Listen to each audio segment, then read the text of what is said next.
प्राचीन भारत के महान आचार्य, नीति निपुण और कूटनीति के अद्वितीय ज्ञाता चाणक्य अपने समय में केवल राजनीति ही नहीं बल्कि जीवन की गहरी सच्चाइयों के शिक्षक भी थे।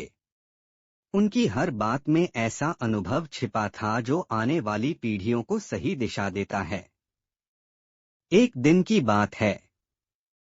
आचार्य चाणक्य अपने कुछ शिष्यों के साथ विश्वविद्यालय के आंगन में बैठे थे।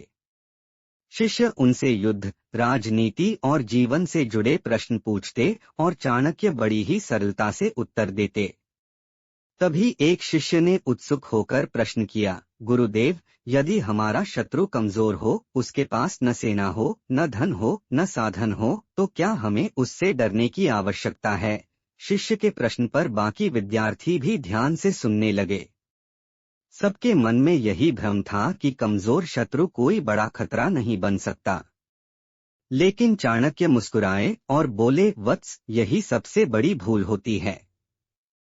शत्रु चाहे कितना भी छोटा या कमजोर क्यों न हो, उसे कभी भी हल्के में नहीं लेना चाहिए, क्योंकि परिस्थितियां बदलते समय नहीं लगाती। और एक छोटा सा कांटा भी यदि पैरों में चुभ जाए तो हाथी जैसे बड़े प्राणी को भी लंगड़ा बना सकता है।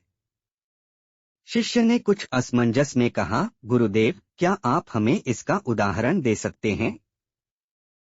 चाणक्य ने अपनी आंखें मूंदी और बोले, ठीक है, मैं तुम्हें एक प्रसंग सुनाता हूँ। यह घटना नंद साम्राज्य के समय की है। नंद वंश का साम्राज्य बहुत विशाल और शक्तिशाली था। उसकी सेना अपार थी और धन भंडार असीमित। लेकिन उस राज्य के राजा धनानंद में अहंकार बहुत था। जब चाणक्य ने भारत को एकजुट करने का संकल्प लिया और नंद वंश को चुनौती दी, तो बहुतों ने कहा, आचार्य, आप अकेले कैसे इतना बड़ा साम्राज्य हिला देंगे?